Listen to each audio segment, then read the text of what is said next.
Hello student, good evening.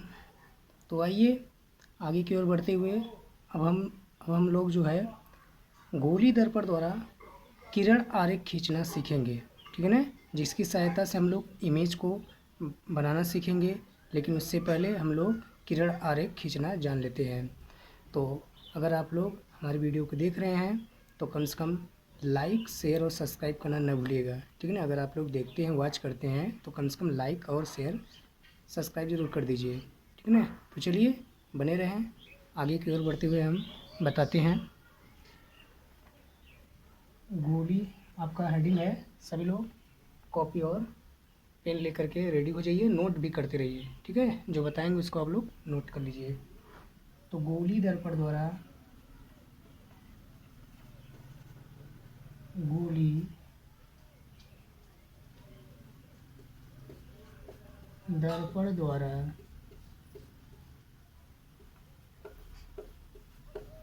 किरण आरेख खींचने का नियम। किरण आरेख खींचने का नियम। ठीक है, तो हेडिंग आपको मालूम हो गया। तो अब क्या करेंगे, इसमें पहला क्या है, देखिए गोली दर्पण में अवतल दर्पण और उत्तल दर्पण दोनों की बात करेंगे। पहला क्या है, इसका किरण आरेख अगर हम खींचें उत्तल दर्पण के लिए,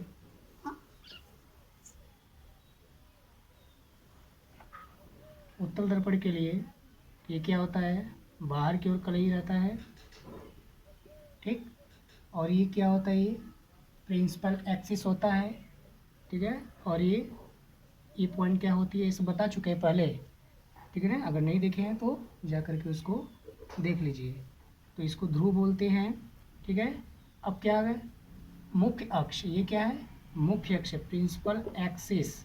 ठीक है ना, मुख्य अक्ष के समांतर चलने वाली प्रकाश की किरण, क्या होता है नियम, मुख्य अक्ष के समांतर चलने वाली प्रकाश की किरण परावर्तन के पश्चात, दर्पण के परावर्तन के पश्चात कहाँ से होकर जाती है, फोकस से। ठीक है ना, ये क्या है, फोकस होता है। ठीक है ना, फोकस से होकर जाती है, ये पहला नियम हो गया। ठीक है ना, लिखते रहिए, क्या लिखेंगे, अवतल दर्पण में क्या होता है, जब कोई प्रकाश की किरण मुख्य अक्ष के समांतर चलती है तो दर्पण के परावर्तन के पश्चात किस बिंदु से होकर जाती है, प्रिंसिपल एक्सिस के फोकस से होकर जाती है। ठीक है ना, ये पहली प्रॉपर्टी है। यही अगर उत्तल दर्पण की बात करें तो उत्तल दर्पण की अगर हम लोग बात करेंगे तो ये किधर होता है, अंदर की ओर कलई रहता है। ठीक है ना, अंदर की ओर कलई रहता है और ये प्रिंसिपल एक्सिस है। ठीक है ना, तो लाइट तो फोकस से होकर आनी चाहिए। तो अब देखिए ये लाइट ऐसी होगी। ठीक है ना, तो ये क्या होगी, उत्तल के लिए उत्तल दर्पण पे लाइट क्या होती है, रिफ्लेक्ट होगी। तो ये देखिए इस तरह से कुछ रिफ्लेक्ट हो गया। ठीक है ना, लेकिन अगर हम इसको आगे की ओर बढ़ाएं तो जहाँ भी ये कट करेगा, यही मतलब जहाँ भी कट कर रहा है, जैसे अगर हम इसको बढ़ा रहे हैं तो ये मान कर चलेंगे कि ये कहाँ पर कट करेगा, फोकस पर। कहाँ पर, फोकस पर कट करता है। ठीक है ना, ये प्रॉपर्टी हो है। ठीक है ना, तो इसमें क्या लिखेंगे, देखिए फोकस की तरफ आती हुई क्या होती है, इसमें प्रतीत होती है, डॉटेड लाइंस खींचा है तो प्रतीत होगा। ठीक है ना, दूसरा पॉइंट देख लीजिए इसमें, दूसरा क्या है, अगर अब यही लाइट हम लोग क्या कर लें, अब यही लाइट जो है फोकस से होकर जाए, कहाँ से होकर जाए, फोकस से होकर जाए। तो अब ये लाइट जो है, अगर ये फोकस यही है, अगर ये फोकस से होकर आएगी, देखिए जब कोई प्रकाश किरण मुख्य फोकस से होकर जाती है तो क्या होती है, मुख्य अक्ष के समांतर। ठीक है ना, किसके समांतर हो जाती है, मुख्य अक्ष के समांतर। पहले का जस्ट रिवर्स लिख दीजिए। ठीक है ना, इसमें भी वही काम करना है। ठीक है, अब देखिए लाइट आपका देखिए मुख्य अक्ष की तरफ आने चाहिए।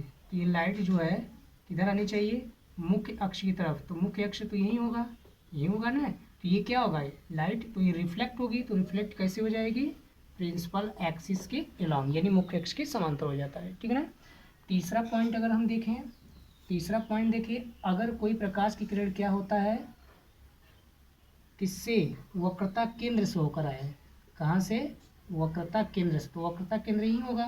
तो जब कोई लाइट वक्रता केंद्र से होकर जाती है तो ये क्या होता है, उसी मार्ग पर वापस लौट आती है।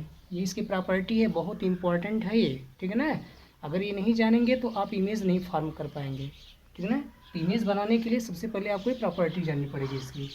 अब जबकि उत्तल दर्पण में क्या होगा, उत्तल दर्पण में भी क्या होगा, ये देखिए आपका प्रिंसिपल एक्सिस की तरफ लाइट आनी चाहिए, सॉरी मुख्य जो है सेंटर की तरफ आनी चाहिए। मान लीजिए सेंटर है तो ये देखिए लाइट कुछ ऐसे, अगर ये देखिए सेंटर की तरफ आ रही है, डॉटेड लाइन शो कर रहे हैं ना, ये सेंटर की तरफ आ रही है, तो ये क्या होगा, उसी मार्ग पर वापस लौट आती है, ठीक है ना।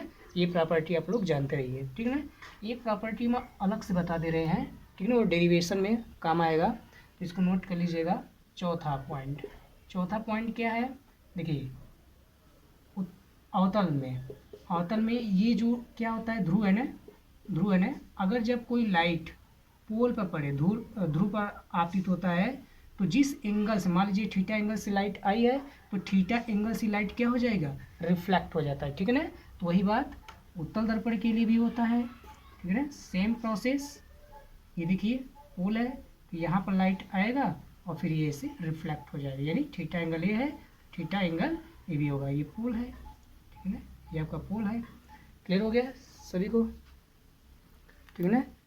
तो इतना आप लोग जो है इसको रिवाइज कीजिए, बाकी हम लोग नेक्स्ट में बात करेंगे प्रतिबिंब, कैसे हम लोग इसका फॉर्म बनाएंगे, कैसे हम लोग प्रतिबिंब। तो अब इन्हीं में से किन्हीं दो प्रॉपर्टी को फॉलो करके प्रतिबिंब बनाएंगे, ठीक है ना, अवतल दर्पण के लिए भी, उत्तल दर्पण के लिए, ठीक है ना। अगर आप लोग वीडियो को वॉच कर रहे हैं तो लाइक शेयर और सब्सक्राइब करना न भूलिएगा। तब तक के लिए थैंक यू।